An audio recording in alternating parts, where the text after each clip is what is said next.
हुए थे जिनका नाम था उग्रसेन और दीपक। उग्रसेन को मथुरा नगरी का राज्य सौंप दिया गया क्योंकि उग्रसेन राज जीतने में बड़े चतुर थे।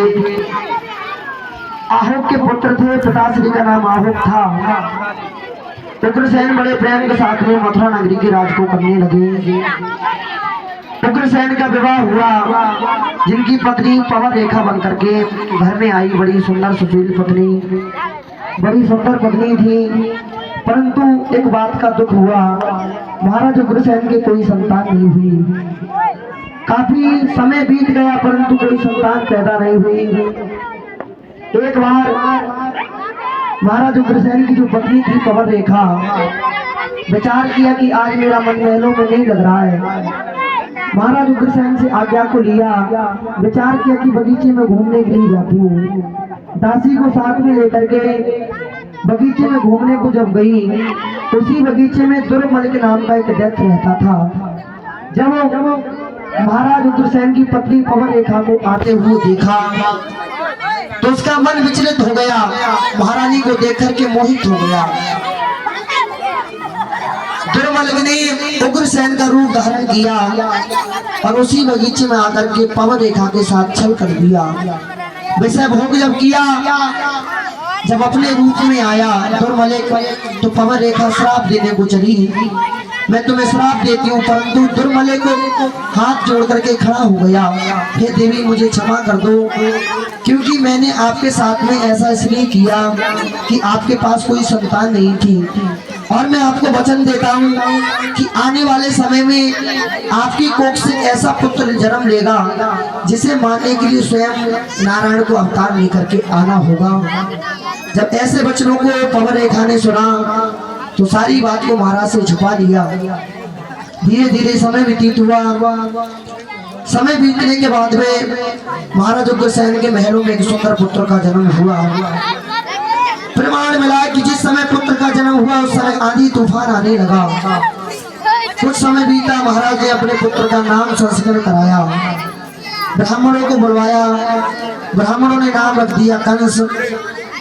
महाराज ने कहा मेरे पुत्र के लक्षण बताओ। बता दिया आपके पुत्र के लक्षण बड़े विलक्षण होंगे, आने वाले समय में आपका पुत्र आपकी प्रजा को सताएगा। कहा कि ऐसा पुत्र मुझे नहीं चाहिए जो मेरी पुत्र समान प्रजा को सताए, मेरी प्रजा को दुखकारी रहे, दुख दे, ऐसा पुत्र नहीं चाहिए। कहा कि उपाय बताओ।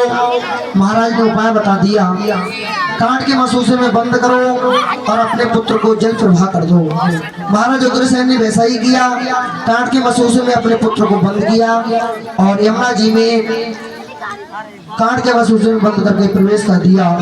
उधर जो सूरसेन के महाराज थे, रायवटेश्वर के महाराज सूरसेन, वही सुबह होते ही प्रातः काल होते गंगा स्नान को आते ही जब कांट का मसूसा बहता हुआ देखा, उसे निकाल करके ले आए। जब देखा तो उसमें एक पुत्र था।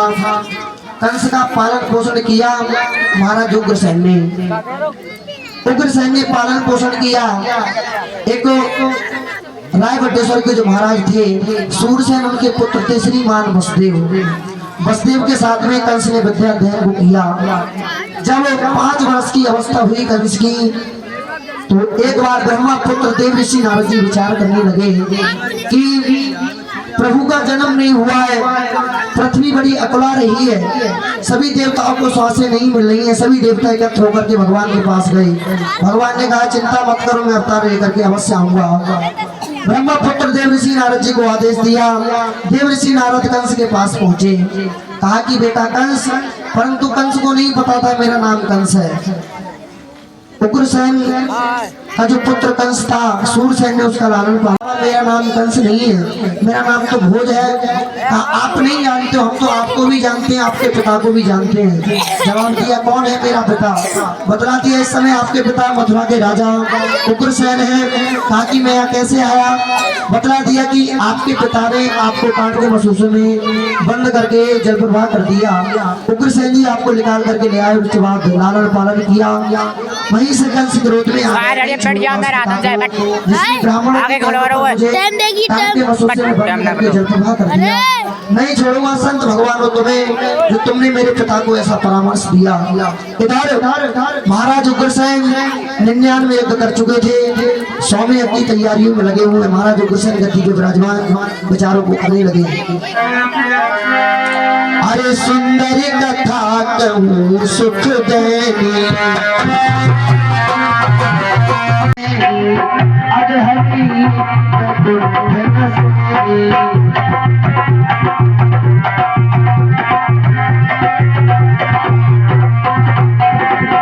जब भूपर हो अत्याचारा तब प्रभु रूप धरे अवतारा, तब प्रभु रूप धरे अवतारा।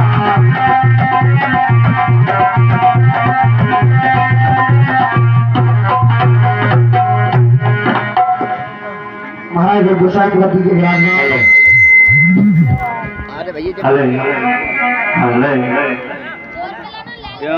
ये देखो पप्पा देखेगा लड़ा करवाना रोज कैसे देख रहे हो देखते घर में देख यार क्या कहीं बोलिए महाराज उग्रसेन की मोटा ये प्रज्ञापालक सत्युदारा काल के अवतार हो। महाराज उग्रसेन की जन्म जय जयकार हो। महाराज प्रणाम हो। प्रसन्न रहिए सेवक, आइए आसन पर विराजमान रहिए। क्यों नहीं, ये सर्वप्रथम राज्य की कार्रवाई शुरू करने से पहले श्री हरि विष्णु के चरणों में शीश झुकाते हैं, जिनकी कृपा से ये दिया हुआ ताज तक पाते हैं। कहते हैं कि बजे ताली युगल कल से यही नियम सदा से है, जब राजा प्रजा से है तो प्रजा भी एक राजा से है। ये जो प्रजा है एक लहलता हुआ बाग है, राजा इसका माली है। अपने मुख से कहो मंत्री, ये प्रजा भर बोलती है डाली है। कहते हैं कि जिस राजा को भी ऊंच नीच का ज्ञान वह राजा पशु तुल्य है, ये राज्य बना संसार। कहते हैं कि जिस वृक्ष की जड़ खोखली होगी उसका बूटा कब और कैसे हरा भरा होगा, इसमें ना राजा का भला होगा ना ही प्रजा का भला होगा। क्यों नहीं से बात हमारे लिए बतलाया जाए, जो हमारी प्रजा है उसमें किसी प्रकार का कोई कष्ट तो नहीं है। महाराज ये खुशी है प्रजा आपकी, ये खुशी है प्रजा आपकी, नहीं कोई प्रपंच है। जिधर मंत्री देखते उधर आनंद ही आनंद है। क्यों नहीं से बात तुम्हारे सब भी आनंद देते हैं मेरे मन को। जी महाराज, ये जो तुम्हारे शब्द हैं ये आनंद देते हैं यूं मेरे मन को, जैसे एक बसंत ऋतु खिला देता है जुड़े हुए चमन को। जी महाराज, लेकिन सेवा आइए महाराज, ये आइए बैठिए सभासदों, मैं स्वागत सभी का करता हूँ। एक बात है परामर्श की प्रस्ताव सामने रखता हूँ। वह प्रस्ताव ये है, क्यों नहीं हम 99 यज्ञ पूर्ण कर चुके हैं, हमारी वृद्ध अवस्था हो चुकी है। जी महाराज, हमने सोचा क्यों नहीं ये 100वां यज्ञ भी यदि हमारे हाथों से ही पूर्ण हो जाए तो अति कृपा होगी। जी महाराज, तो क्यों नहीं आप जाइए, जो काशी बनारस और अयोध्या नगरी की जो ब्राह्मण देव हैं उन्हें आदर सहित हमारे दरबार में बुला कर लाइए। उनके परामर्श से हम ये प्रस्ताव सामने लाएंगे। क्यों नहीं महाराज, आप जाइए और ब्राह्मण देव को बुला कर लाइए। ठीक है महाराज।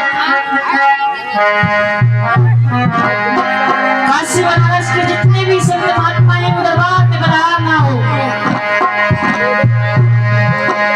मेरे श्याम जिंदगी भर मुझे ही प्यार करना, मेरे श्याम जिंदगी मुझे ही प्यार करना, मेरे श्याम जिंदगी भर।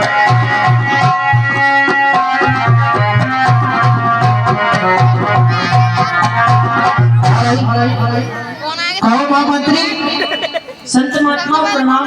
प्रसन्न रहो कहिए किसकी आज्ञा। ब्राह्मण देव कहो। अरे महाराज ने आपको याद किया है। क्या आपके महाराज ने हमें याद किया है? जी जी ठीक है, चलो चलो। चलिए। अरे मैं तो चला वृंदावन से, सिकवा न कोई करना मेरी बात। ब्राह्मण देव कहिए राजन, ब्राह्मण देव का ये कैसी याद दिया? क्षमा करें जो मैंने आपके लिए कष्ट दिया है, हाँ, लेकिन बात कुछ ऐसी है कि आपके लिए स्वयं आना पड़ा है। आप तो भली भांति जानते हो कि मैं आपके द्वारा अपने 99 यज्ञ पूर्ण करा चुका हूँ। हाँ राजन, लेकिन मेरे मन में अभिलाषा है, क्यों नहीं ब्राह्मण देव ये 100वां यज्ञ भी यदि आप पूर्ण कर दें तो बड़ी ही कृपा होगी। राजन, ये तो बड़ी सौभाग्य की बात है जो आप 99 कर चुके हो और 100वां की बारी है। तो राजन, जो आपका उपवन है ना, उसमें उससे अच्छी जगह और कहीं नहीं है। क्यों नहीं ब्राह्मण देव, यदि आपकी इच्छा है कि आप मेरे यमुना बाग में 100वां यज्ञ पूर्ण करना चाहते हैं तो आपकी बड़ी ही कृपा है प्रभु। क्यों नहीं सर्वप्रथम जो प्रथम आहुति लगेगी वो मैं अपने हाथों से स्वयं चल। हाँ, वो अपने हाथों से स्वयं छोड़ना। आप चलिए तो। आइए ब्राह्मण देव। मैं तो चला वृंदावन से, सिकवा न कोई करना मेरे बाद तुम किसी से, मेरे बाद तुम किसी से निभाए बार करना मेरे शाम जिंदगी भर मुझे यूं ही प्यार करना मेरे शाम जिंदगी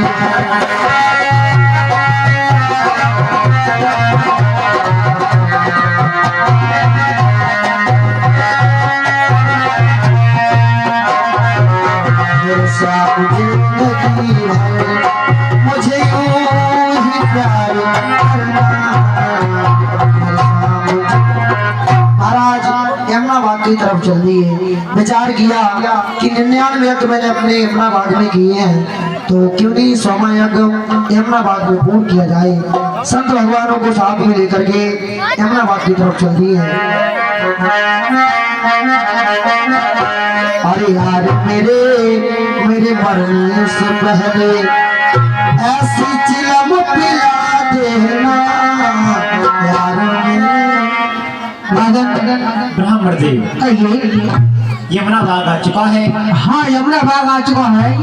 आप अति शीघ्र ही तैयारी कीजिए। ठीक है, चलिए।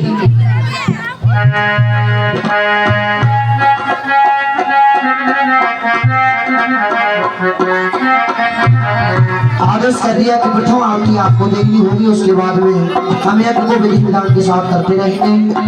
महाराज से प्रथम आहुति को लगवाने लगे।